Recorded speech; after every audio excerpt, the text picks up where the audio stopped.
Агуу 19 дугаар асуулт шинэ үед шинэ эрэнд хүмүүс ямар хуу байдалтай байх вэ гинэ? Дасах гэж нэлээд болно. Эргэн тойрны ойр тойрныхноос маш их олон хүмүүс гарцсан дөхөх болсон. Маш их ууг асуудалтай хүмүүс л бие биентэйгээ таарна.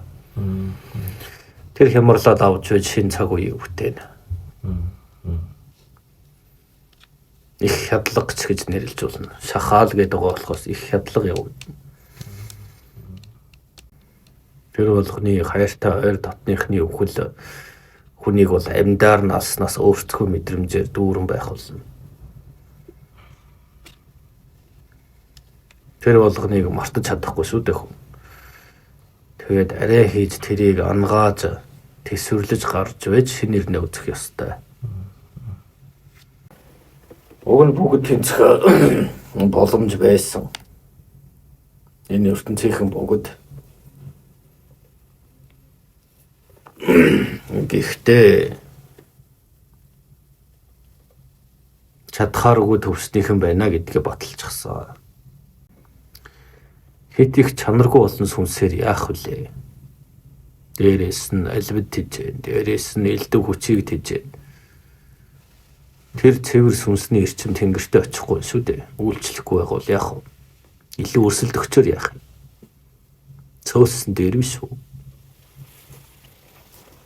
Тэгж удагдж байна уу? Тиймээс энэ бол дайны үйл явц мөн. Тэгэхээр чанаргүй сүнснүүд гэхээр эднэрийгээ цөөлөөд энэ чинь дахиж тэгэл ан айдгийн идрээс нь дахиж чанаржуул сургана гэсэн үг.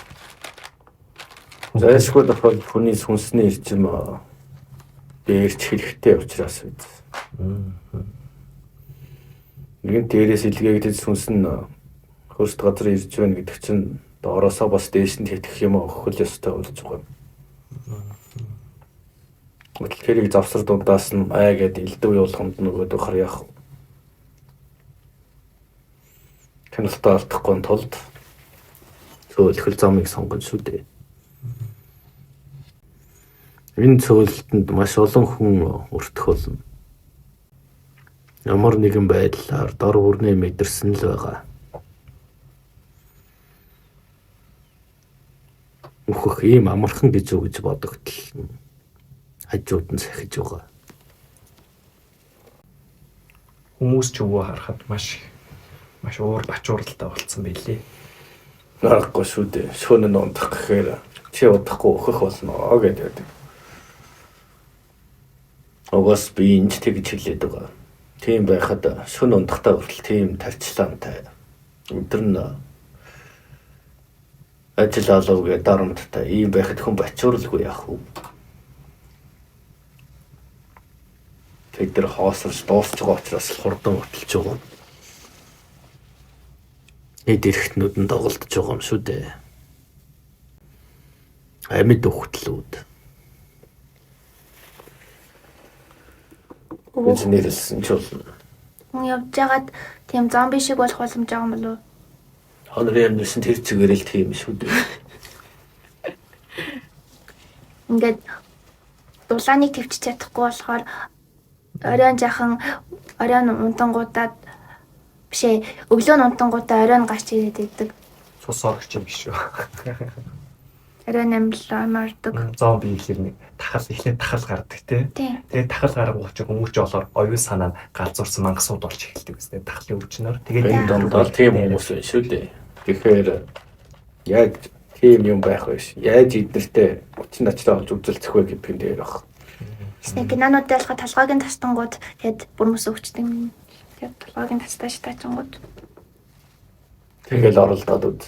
Тэгээ зомби гэдэг нь хэцүү гадаг толгоор л онж нэг бөө гэдгээр онж буудаж чадахгүй биемээр нь буудаад ямар ч нэмэргүй гэсэн үг. Тэгэл ялагдаад нэг хазуур. Тэдний гол үүрэг бол тийм шүү дээ. Эхлээд тэд нэг идэж чадахгүй тийм үү? Тэгэхээр хүнс хай. Хүн иддэг. Тэгэхээр одоо яг та нар хил амаараа шүлсээ өсчүүлж байгаа бол нэгээ эрчмээр нийтэд байгаа шүү дээ. Ингээд цадчлаа. Ингээд нэгээр нь хүнээ танилцсаар байна. Нөгөө хил амд орсон нөхөр нь тэг өндихгүй ингээд дуусдаг. тэгсээр байгаа тэр хүмүүс нь байхгүй болчих юм. Тэнгүүт хомсдол үүсэх үү? Хүнснээ. Хомсдол үүсвэл яах вэ? Тэр амьд өгтлөчин өөрөө өөрснийгөө идэж эхэлнэ. Оо. Тэгээд хүнийг хүнээр нь дуусгах. Урд нь тийм зомби момби үүсчихсэн тохиолдол байгаа бол яг шууд ингээ хүмүүний иддэг.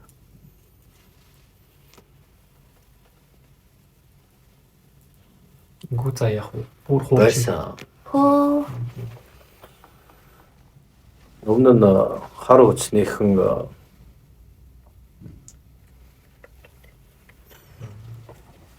үр садыг хэдийг авч үлдээд хүмүүстэй үржилд оруулж олон болж байсан удаа би.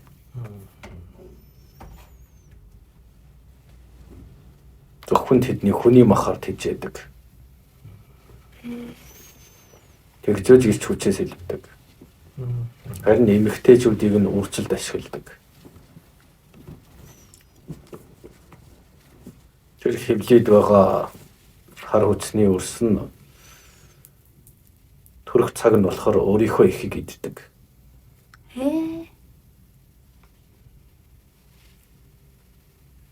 Тийм зүйл байсан.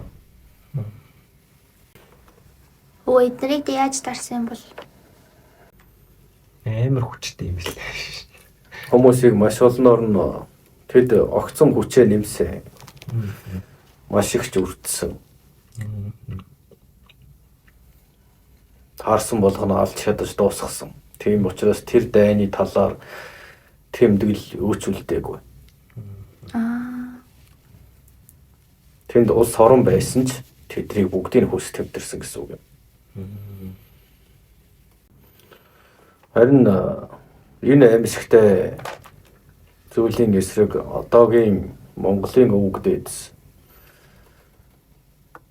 одоо та нар Тэнгэрийн тамга авсан Тэнгэрийн ивэлтэй гэдгийн шалтгаан чинь юм шүү дээ. Тэнгэрийн зарилгаар нийлж арай хийж тэднийг устгаж дарж чадсан учраас маш их хохиролтойгоор. Тэгээд та нарт тамга өгсөн юм. Тамга нь нуруунд дээр чинь байдаг. Өх тамга. Тийм ээ. Тэр үед Монголын өвөг дээдсүүд гэж бас нэгдмэл байгаагүй. Хоёр өөр тусдаа хүч байсан гэж ойлгож байна. Тэр хоёр нийлж байж арай хийж дийлж байсан гэсэн үг юм. Ямар хоёр тусдаа хүч ихээр ямар хүчнүүд үү? Бүсгүүчүүдийн хамт үлдээд Чанаа үрсүүд гэдэг. Чанаа.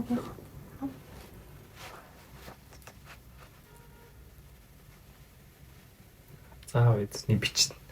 Заавал ахын чи бичсэн постерыг гэдэг үстэй хар хүчнийхээ эдний алхсан газар болгоны үрс болгон хатаж орж иж тэгээд эдний амьдарч исэн байсан газар болгоныхаа амьдэрсэн газар болгоно ямар ч амьдрал байхгүй тийм угсан гацсан ой болж эрчимгүй хоосорсон газрууд болдог гэд.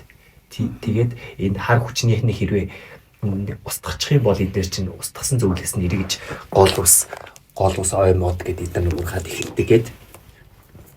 Тэгэж их амьдаар нь эрчмийн нэстэ бүр хоосрол дуусгадаг гэд. Тийм амжилттай хүч. Юу айлтан байхгүй бол санагдсан шүү дээ. Тэгээд Тэнгэрийн ивэл авсан.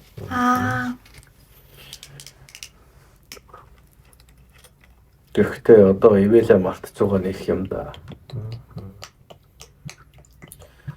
Тэгэхдээ зүгээр дээ. Болохгүй бол хурааж авал өөр арай гайг үндэстнэлөө шилжүүлэхэд л болоо. Тэрэнд бол санаа зовлтгүй байх юм шүү дээ. Заавал хааныг хэдийдээ тоглохгүй. Нэгэнт амхаа юм чинь хамгыг аваад өөр нэг зоригтойд нөхөд л болоо. Тийм л зүйл юм шүү дээ. За дараагийн асуулт. За. Хоёрдугаар асуулт шинээрэн хизээ эхлэх юм бол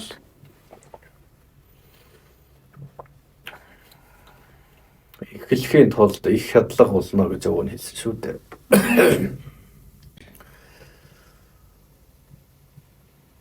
ятаж дуусны дараа. Нөгөө нь хэлж байсан да чамайг 234 нас хүрэхэд шүүлж шахаад уснаа гэж. Аа. Тэгээд бодоод үз. Тэгээд өгөөд хэлж байсан да салгалаад чамаагүй тэр үеэ үзээрэй гэж. Тэгээ яг эхлэхийг нь үзчихэл тэгэл чадвал. Үгүй. Тэр үеэс чи буцаад залуужиж болно. Аа. Тэгээ дахиад амьдрах юм уу? Хэцүү үеийн давцахаар жаргалын үе дээр нөхөн гэвэл готомшигтай биш үү? Авган тийм л дээ. Нөгөө нь бол нэг хоёр шившлэг хилээл чамайг буцаагаал залуу охин болгож чадна. Тэр үед. Аа. Wel годго нь алга болох байлгүй дээ. Хөлд орж байгаа ботох шиг тэгэл унах шиг тэгэл тэнцэж ядал цамцганал алга болох үү.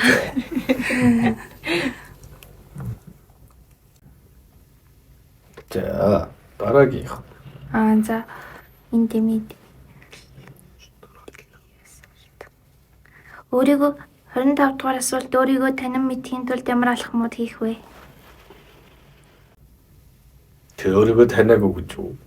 Яг танил та. Чамаа хэн гэдэг лээ. Их мэтээс эхлэн шүү дээ. Аха. Би юунд дуртай вэ? Миний нөөц боломж ямар хэмжээнд лээ? Би ямар нөхцөлд яаж байх чадамжтай билээ гэх мэт. Аа.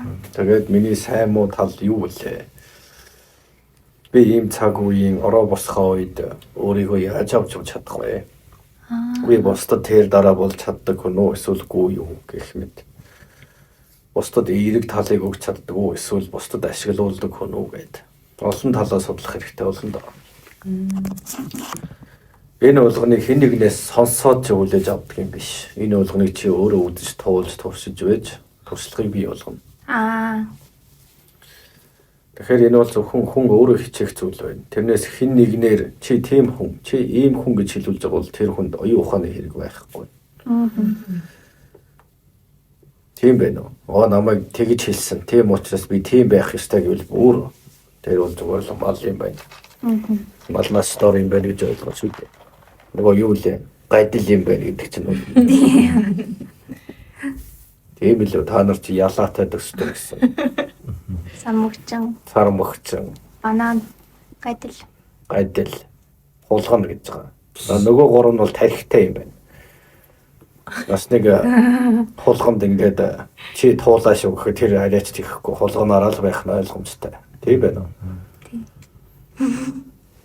Тэр ялаанд хүртэл чи бол бүргэд юм байна гэхэд тэр бас ялаагаа хийн шүү дээ. Харин хүнд бол чи тийм байх үл мухрата мангартахаар тэр байдал гэсэн үг байна.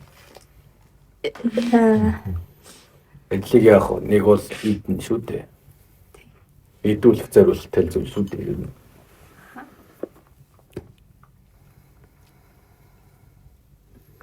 Тэгэхээр өөрийгөө таньж мэднэ гэдэг бол өөрөө туршлагаа хайж олох асуудал юм. За. Өвөө 25 дугаар асуулт бишээ. 26 дугаар асуулт одоогийн нөхцөлд яаж оршихуйтайгаар байх вэ? Одоо оршихуйтайгаа ойр хол гэдэг байдал нэг шийдэнд орсон.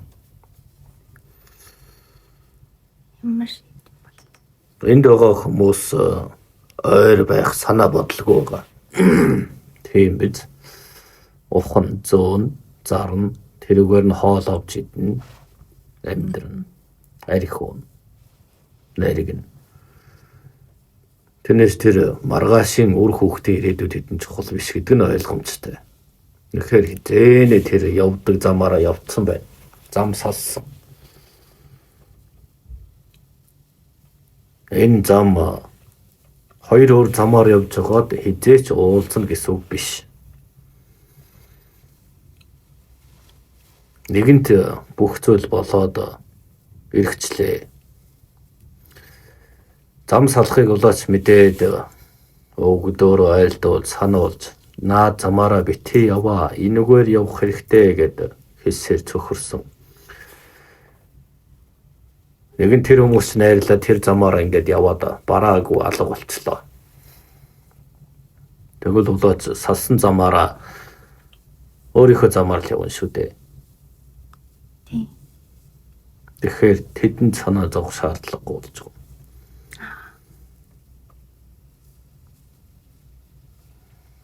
Өөрийгөө яа гэж юм тэр цаана байгаа нэгэнд санаа тавих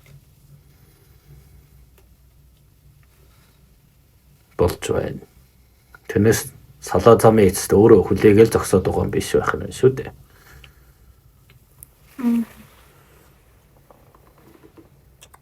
За дараагийнх. 28 дугаар асуулт хүмүүсийг хөгжүүлдэг гол хүчин зүйлс юу вэ? Та нар юу гэж бодож байна?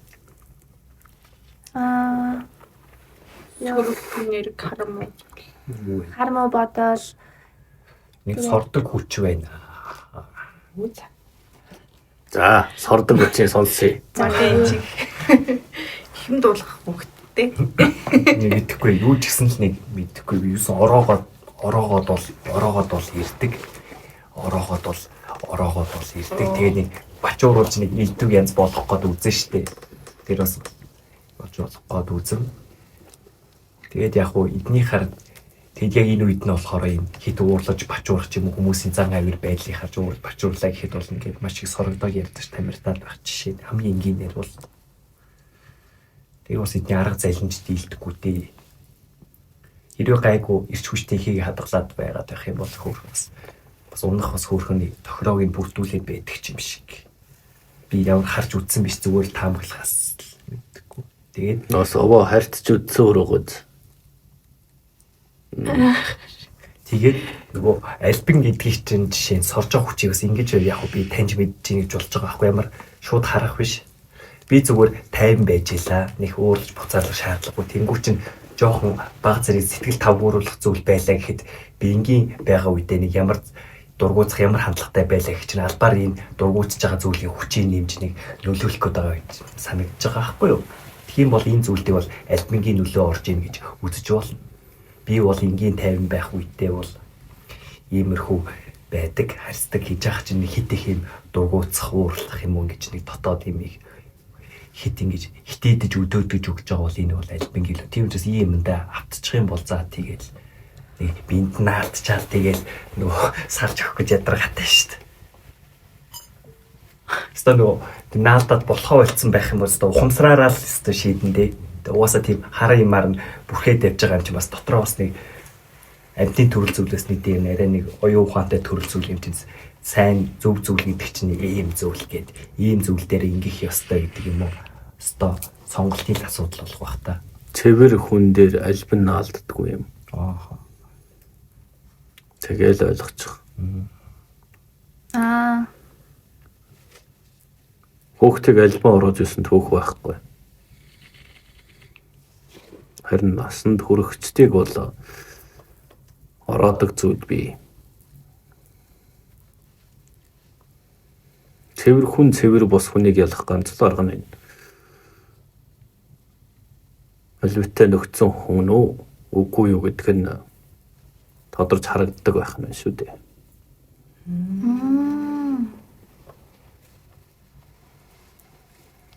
Чи тэгэхээр яасан байх нь? цэвэр бус. Заавал нэг нэр алдар нэг нэр алдрын шунд эд баял мөнгөтэй болохын хүсэл алдартай тийм юм даач бас биш юм билий. Яг ингэх юм. Одоо энэ альбид нь хүнээр тэжээгдэг гэдэг байгаа шүү дээ. Хүнийг нэг өсөр хоолоо болгосон гэсэн үг юм. Хүний хөгшрөлт хөтлөлт нь шалтгаан хүн ирж хайж таньж мэдэх гэдэг зүйлээ орхиод боолцол руугаа орсон. Энэ болгоноос хөлс хүч эрчим ялгарч байна да. Бас уур гомдол энэ болгоныг нь бүгдийг нь ховх сордог гэсэн үг юм. 100 байдаг бол 100-ных нь 99-ийг нь альбид аваад нэгийг үлдээдэг. Тэгээд ирэхээр энэ хорвог таньж мэд Дараагийн төвшөндөө бэлтгэж илгээсэн сүнснүүдийг яах вэ? Тэд эрч шим шүүсийн сороод аваад байдаг. Тижээгддэг байх. Энэ нь маш хурдан өвтөлж хөгшрөх, нас нь богиносох явц болдог. Шүүсээс харуулад охорцсон тэгэл угаасаа яах вэ? Үхэх нь ойлгомжтой шүү дээ. Яг л мод гэсэн үг шүү дээ. Модных нь ургах ёстой чийг юмнаас наваад шим шүүсийн сороод ивэл тэр яах вэ? Хатаал хух хайрна. Тэр шиг хүн бас хух хайрдаг шүү дээ. Үрчиж хорчиж өнгөс нь боордог.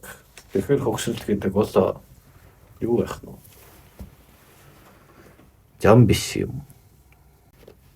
Байгалийн жам гэдэг нь биш. Альбинтэй нөхцөн байгаагаа яаж мэдэх вэ? Ярилцаад үзэхгүй юу тэгэл мэдчихэж шүү дээ. Сайн байна уу? Их сонирхож байна нэг иймэрхүү юм даа. Угаасаа тийм буруу зүйлтэй ч нөхцөнгийн угаас нөхцөн за буруу зүйлтэй нөхцөн гэхээсээ илүү энэ хараваас нэг хүн чанар муутай нөхөр байна даа гэж яриа харцсан байдал эднээс нэг гаргаж байгаа дуу авина хэрчим мэдэн анзаараад тэгтээ яатчихгүй нийгмийн амьдрал руу эдэртэй харьцах шаардлагатай болдог. Харьцаж ус айгүй дарамттай.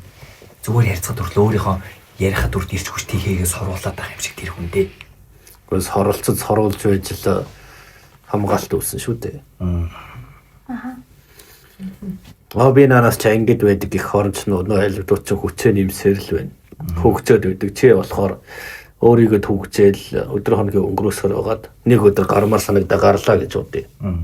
Тэгэхэд нөгөө чиний мэддэг байсан айл битэн чамаас хэдэн 10 дахин илүү хүчрхэг болоод ховсцсон байвал яах вэ? Чамайг шууд гараал нэг алхахад нэг агаар амьсгалахад идчихнэ гэдэг.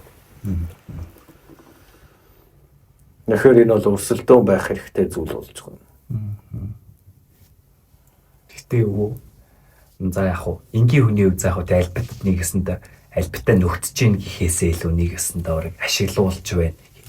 Зүгээр хог шиг хаягдаж байна гэж хэлж болно. Харин далд хүчний хувьдсны хувьд болохоор яагаад эднэртэй нийлээд байгаа бүр шалтгааныг бас ойлгохгүй байгаа аахгүй. Яагаад тэгэхээр Тэнгэрээс чинь болохоор энэ дунд ертөнцийн чинь өөртөө яадаг өгдөг юмаа зориулдаг.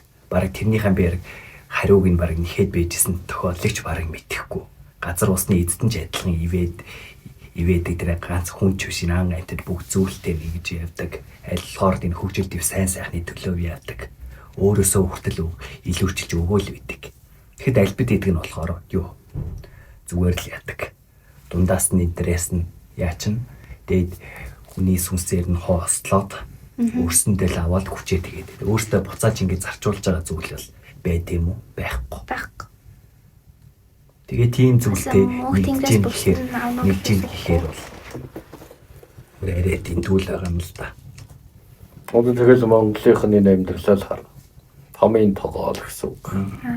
Ястаа буцалж байна шүү дээ. Бүр шөнөөр бол бүр сайн буцалдаг юм шиг байгаа юм. Энэ хүмүүс өдрөөр өөрсдөө өтөлж хөгсөрж байгаагаа ч мэдэхгүй. Эдний нэг хоног 6 өдрийн хурдтай адил. Асар хурдтай өөрсдийг нь хөгсрүүлж байгаа. Ухаарсан өрсүүдийн нэг жил тэдний хувьд 6 жилийн хурдтай. Та нарын үе дундаас хүмүүс чинь буруу замаар наргиж цэнгэж яваад маш хурдан овөрчж хөгсөрж байгаа бол тэгэл хэлэлгүй л орхи. Угаасаа шим шүүсээс харуулад өгч байгаа нэг юм. Яг их анхаарч өөрөөсөө илүүчлэх хэрэггүй гэсэн үг. Тэсрэнгээ орж ирэнгүүт нэмэр хөгшөрсөн байна гэдэг хэлээч. Ингээд байгаа. Тоглож байгаа шүү. Эмзгээр хүлээгээд тавьчих. Тэгээд иймэрхүү чин зөөс тэгээд хүмүүс өөрөө тийм ашиглага ч юм уу тийм юмнуудаа мууснаас болоод амар хөвшөрдөг. Өнгө үзмжийн хөгсрөлтийг хэлээгүй шүү дээ. Сүнсний хөгсрөлтийг яриад байна. Тэгэхээр чиний дастрыг харсан зүйл биш. Ирчмийнх нь юм хэлээд. Аа. Гоо яхтар байдаг хүн гарч ирэх. Шууд амир хараад л шууд өгшөрсөн байх гэдгийг тогтоодог. Амир мундаг болчихсон юм шүү дээ. Гадаад өнгө зөв чухал биш байх нь. Сүнсний эрчим чухал байх нь шүү дээ. Аа. Арьсан уурсан юм. Одоо тэгсэн болгон л ерөөсөө альбидсан болж та.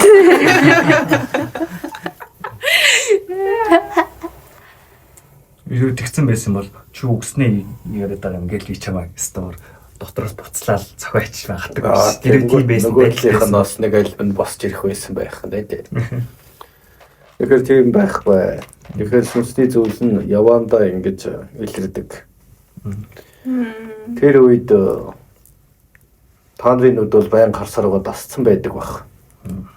Бидний нүдэнд бол асар хурдан явагддаг зүйл юм. Нэг зүйлээ байн хүн хараад байдаг да. Тэгэхээр хувирлыг мэдэж чаддаггүй юм. Харин хэсэг таг байж байгаад нэг харахаар яадаг үлээ.